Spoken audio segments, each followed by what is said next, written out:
one of my Japanese animes.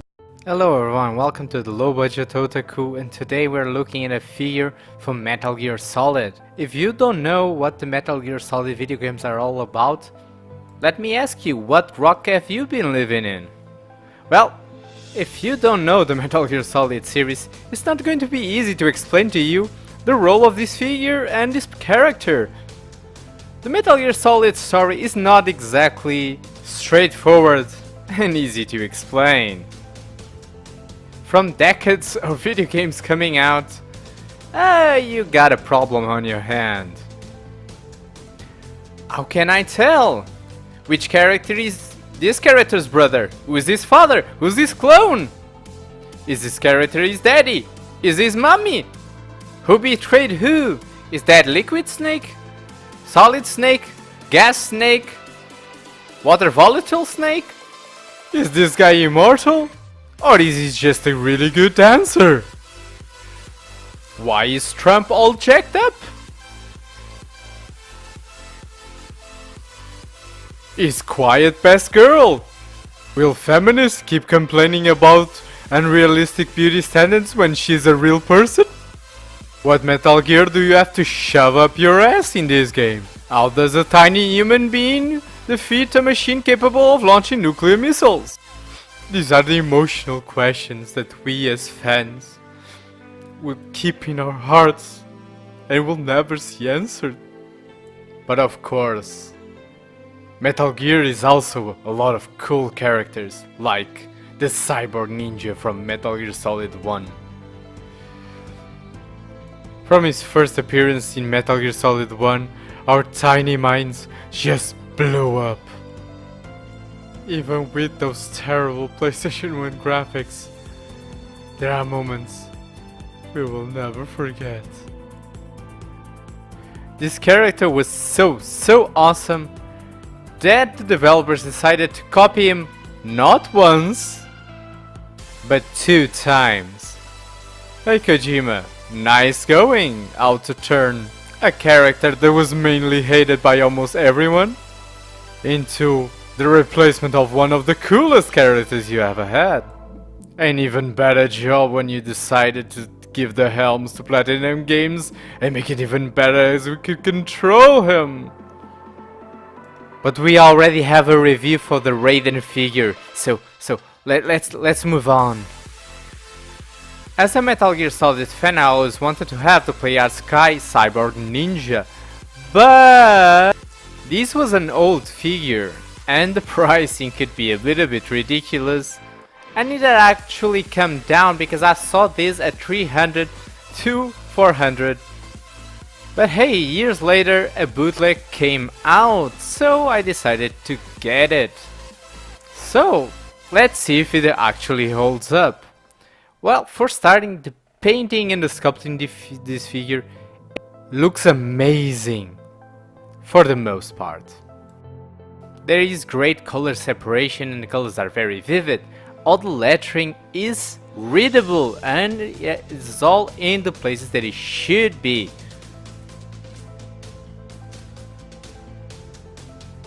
There is some nice shading effects throughout the body, but again, the most impressive thing for me is the lettering, the color palette. It all looks very beautiful.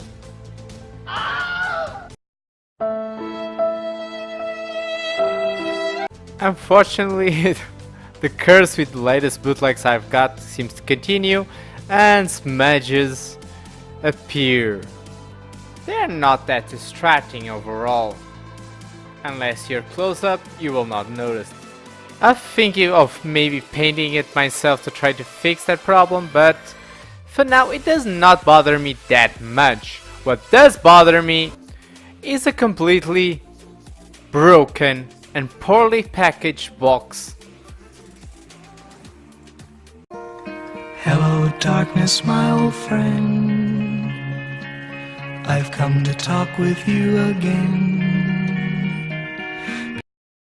You disgust me.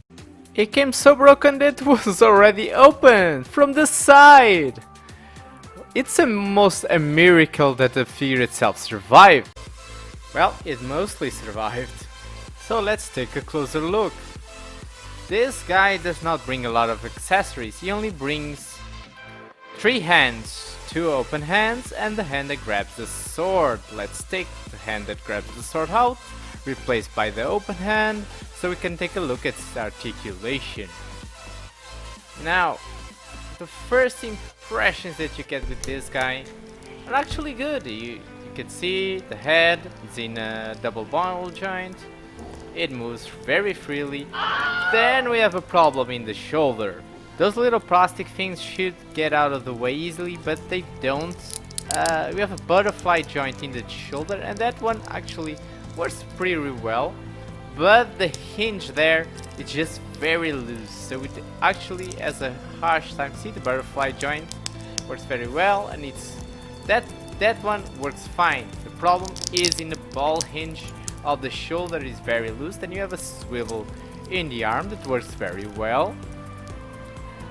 So no problem there. Those parts are just good. Then here, very clicky joint, but there's a problem with the elbow pad. I'm going to show you later. Then just a hinge in. See, this one is glued in because it broke. This comes up very easily, so you can put his gun. Now I actually broke this at the first time that I actually took that off. I just took it off, immediately broke. Now it's just glued. I don't know if it was from the packaging, if it was a problem with the figure. Then you have a ball joint in the abdominal part that will work fine, and then one in the waist, so you get good range of motion. Very clicky joints in the legs. Legs are not that bad. Very good double hinge. And then the feet are very weird because they're very limited by the guard, but I think it's a ball hinge. And then you have a pivot. It can stand better than Raiden. So the articulation is not bad, but you can see definitely some problems related to loose joints and of course some fragile parts that can break very easily. So let's take a better look at those problems. Raiden is actually going to help us to see those problems, as this figure's engineering is actually very similar. Even though I feel like Raiden is an improvement in almost everything except the feet. So again, while overall the paint is beautiful, we have those 2 smudges that unfortunately can be a little bit distracting. But again, while some joints look perfect and very clicky, these little shoulder parts are a problem. That one is still okay, but this one, as you can see, broke. I tried to fix it with super glue, but even after I put super glue, the part will come loose with heavy articulation. Now let's take a look at those butterfly joints and that joint in the shoulder that you can see is a lot loose. The butterfly joint is okay, it comes up very far. It should actually come that far. In comparison, the ones from Raiden are more controlled, and again, the ball hinge, even though it's also a bit loose, it holds on the position much better than the one from the Cyborg Ninja. Also, the elbow pads, due to the design, are less likely to break. So, it's a bit disappointing. Still, considering the price that the original is selling right now, I can't say I completely regret the purchase I made. I actually disputed the condition that the figure came with and got some of my money back. What about size? He's shorter than Raiden. He's the same size as Tifa. He's much bigger than my next build, the Amazing Comfort. And he's much bigger than Nakadante. But he's not as big as Totoro. Overall, I don't know if I'm just having bad luck, or if bootlegs are becoming even worse than they used to be. I cannot give this figure my low budget otaku seal of approval, as that I only give to figures that I cannot find any major complaints, making me 100% satisfied with them. Still, even with these problems, I'm happy with this figure in my shelf. I hope the video helped you make your own choice.